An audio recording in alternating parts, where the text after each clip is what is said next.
İdiot, türk əsilli Amerikan yazıçısı Elif Batumanın diqqət çəkən romanlarından biridir.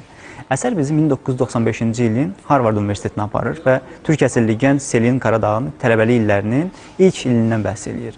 Romanın mərkəzində Selinin həm özünü, həm dili, həm sevgini anlamağa çalışdığı mürəkkəb daxili dünyası dayanır. O, universitetdə dilçilik və ədəbiyyat dərsləri alarkən Serb tələbə İvanla qəribə və qeyri-müəyyən e-mail münasibətinə başlayır. Maraqlıdır ki, əsər internetin və elektron məktubların yeni yayıldığı bir dövrün atmosferini də çox canlı şəkildə təsvir etdirir.